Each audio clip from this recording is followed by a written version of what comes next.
ओम शांति। हम विचार सागर मंथन कर रहे हैं। आज का विषय है बाबा जब आप आएंगे तो हम वारी जाएंगे। तन मन धन समर्पण का सच्चा अर्थ क्या है? तन मन धन समर्पण का सच्चा अर्थ क्या है?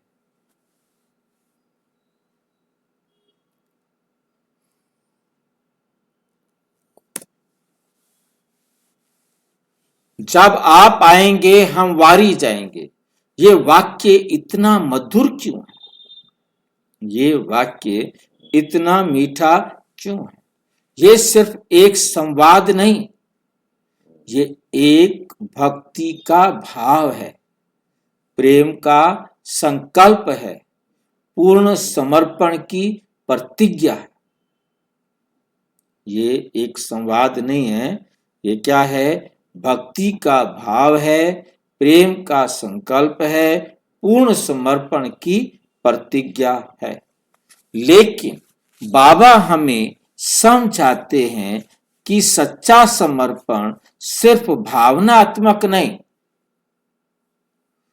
एक आत्मिक अवस्था है। सच्चा समर्पण क्या है? सिर्फ एक भावना नहीं है, वे एक आत्मिक अवस्था है, आत्मा की अवस्था है। मुरली पॉइंट, समर्पण का अर्थ है परिवर्तन। मुरली का पॉइंट क्या है? समर्पण का अर्थ है परिवर्तन, बदलना। समर्पण का अर्थ है अपने आप को बदलना, परिवर्तन। मुरली है 25 फरवरी 2024। बाबा कहते हैं समर्पित वे कहलाते हैं जो तन मन धन को ईश्वरीय कार्य में परिवर्तन करके लगाते हैं। ईश्वरीय कार्य में परिवर्तन करके लगाते हैं। समर्पण का अर्थ त्याग नहीं। समर्पण का अर्थ दुनिया वाले समझते हैं कि हमें कुछ त्यागना पड़ेगा, कुछ छोड़ना पड़ेगा। तो बाबा कहते समर्पण का अर्थ त्याग नहीं, क्या है? परिवर्तन। समर्पण का अर्थ परिवर्तन।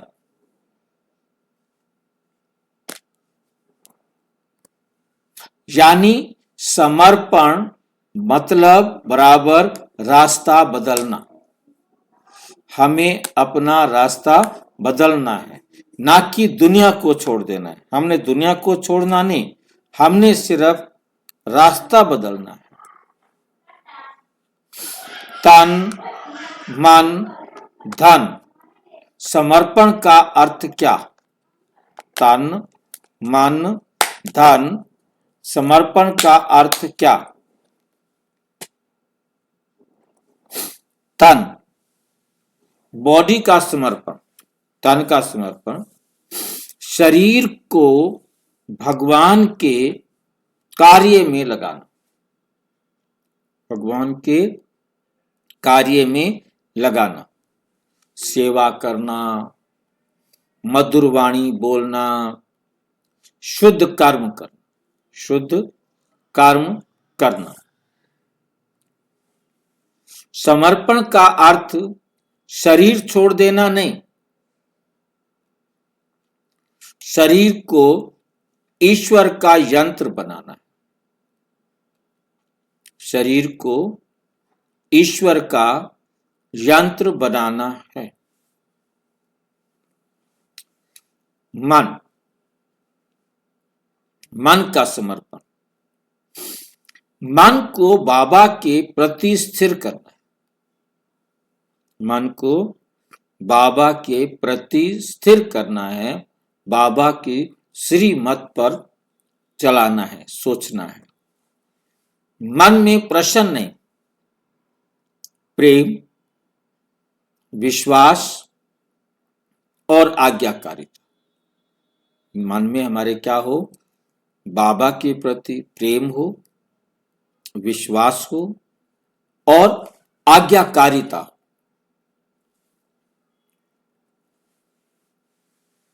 साकार मुरली है 12 जून 2024 की। मन को सबसे पहले समर्पित करो, फिर तन धन स्वतः ईश्वरीय बन जाएगा। फिर तन भी धन भी स्वतः अपने आप ही ईश्वर का बन जाएगा। नंबर 3, धन का समर्पण। धन का अर्थ सिर्फ पैसा नहीं, धन का अर्थ सिर्फ पैसा नहीं। धन में आता है समय, प्रतिभा, संसाधन, क्षमता, संस्कार। धन का समर्पण, जो कुछ मेरे पास है वो मेरा नहीं, वो बाबा का है, ऐसा समझकर उपयोग करना, ऐसा समझकर उपयोग करना। सच्चा समर्पण कैसा होता है? उदाहरण नंबर 1, जैसे दीपक का समर्पण। दीपक कहता है, जब तुम आओगे मैं खुद को जलाकर तुम्हारा मार्ग रोशन कर दूंगा। देना, जलना, लेकिन वो जलना आनंद है, वो जलना आनंद है क्योंकि वो ईश्वर के लिए है। यही समर्पण है, अपने अहंकार को जलाकर प्रकाश बन जाना, अपने अहंकार को जलाकर प्रकाश बन जाना। क्योंकि हम जितना अपना अहंकार खत्म करेंगे उतना हम हल्के होते जाएंगे, लाइट होते जाएंगे, और लाइट होने पर ऑटोमेटिक प्रकाश जो है चमकेगा, खिलेगा। उदाहरण दूसरा है मां का प्रेम।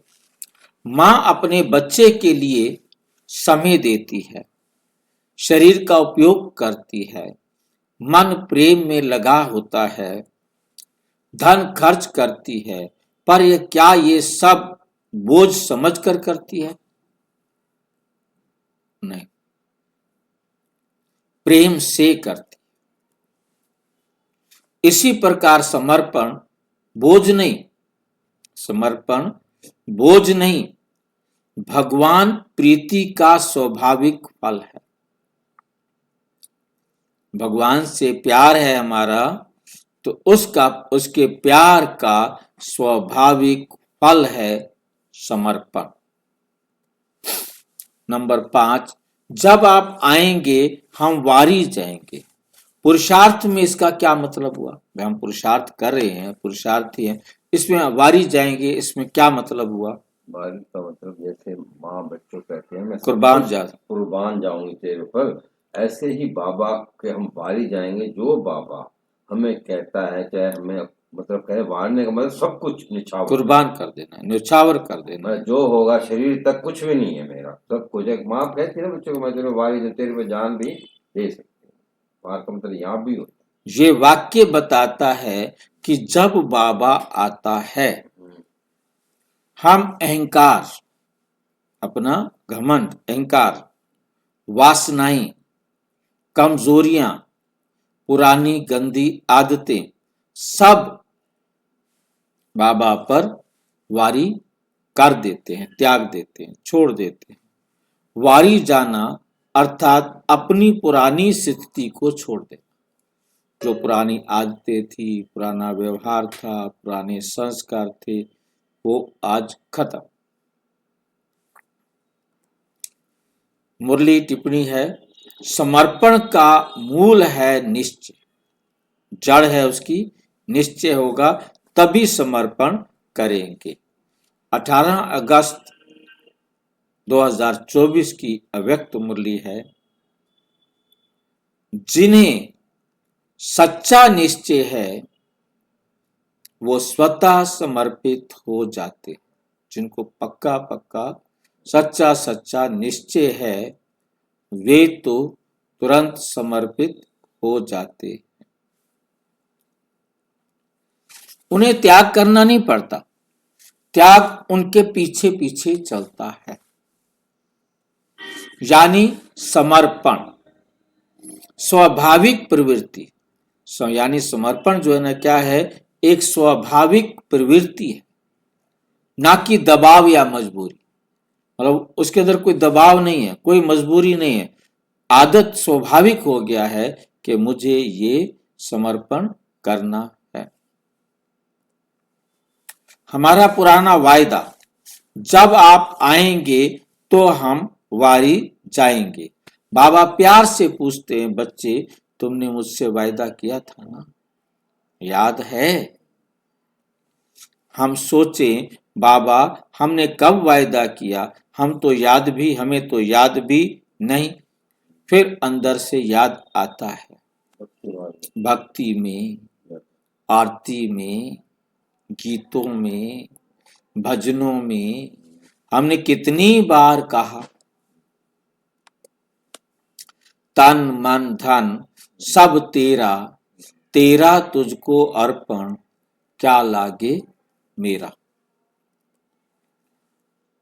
हमें लगा अरे मूर्ति तो पत्थर की है, कुछ लेगी नहीं, बोल दो क्या फर्क पड़ता है। लेकिन अब बाबा कहते हैं तुमने चाहे पत्थर की मूर्ति के आगे कहा हो, कागज के चित्र के आगे कहा हो, पर बोला तो मेरे लिए ही था ना। अब मैं आ गया हूं, अब दे दो, जो कहा था वो दे दो। यही है वायदा याद दिलाना। उदाहरण, भक्ति वाली गलती, ज्ञान में हिसाब। हमने भक्ति में बोल दिया, अब ज्ञान में आकर के उसका हिसाब देना पड़ेगा। जैसे कोई बच्चा भाव में आकर कह देता है मम्मी जो मेरा है ना सब कुछ आपका है, माँ मुस्कुरा के सुन लेती है। पर अगर वही बच्चा, बात ही पकड़ ली।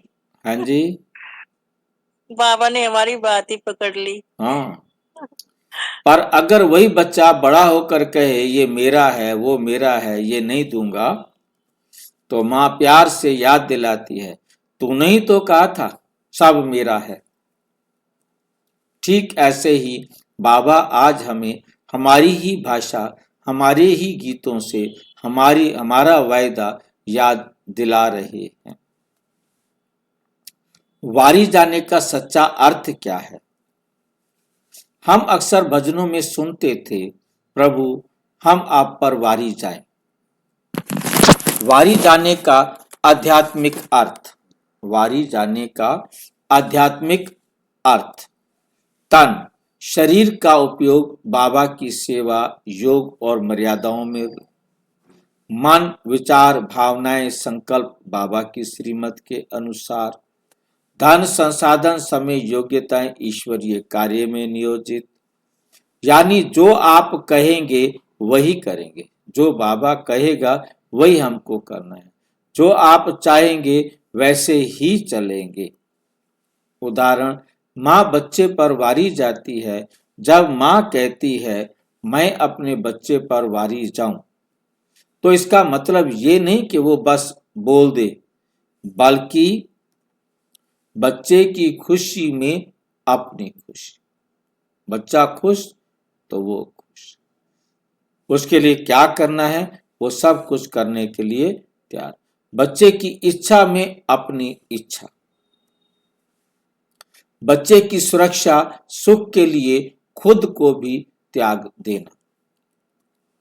इस तरह जब हम कहते हैं जब आप आएंगे हम वारी जाएंगे, तो इसका मतलब केवल गाना नहीं है, बल्कि पूरा जीवन उनकी श्रीमत पर चढ़ा देना है।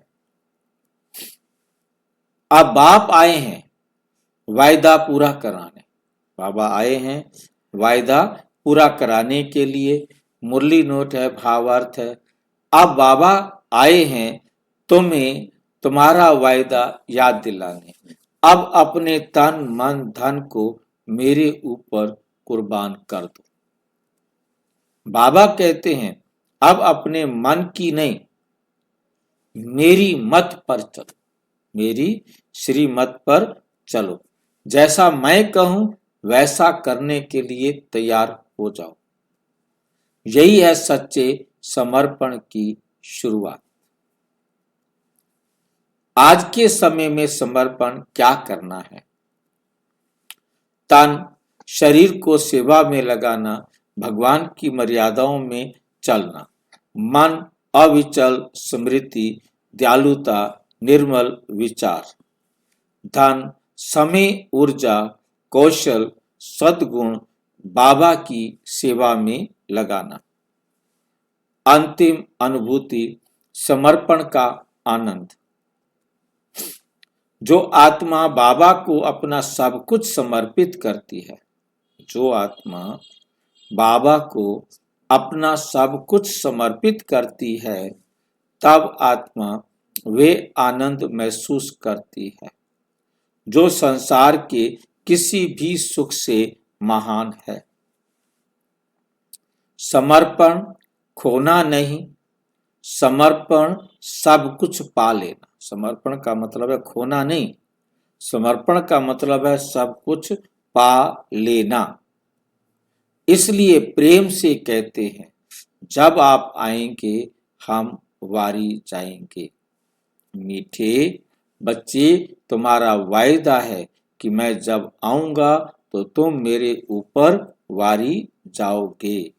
बाबा कहते हैं अब आप आ गए हैं तुम्हें तुम्हारा वायदा याद दिलाने, यानी जो हम भक्ति मार्ग में बोलते रहे, आज बाबा आकर उसका हिसाब हमसे लेते हैं। प्यार वाला हिसाब। कौन सा हिसाब है? प्यार वाला हिसाब।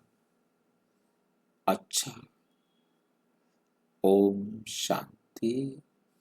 और विस्तार से जानने के लिए प्रजापिता ब्रह्मा कुमारी ईश्वरीय विश्वविद्यालय के किसी भी सेवा केंद्र पर संपर्क करें और यदि कोई प्रश्न है तो 9213106986 पर केवल टेलीग्राम करें या आरटाई करें।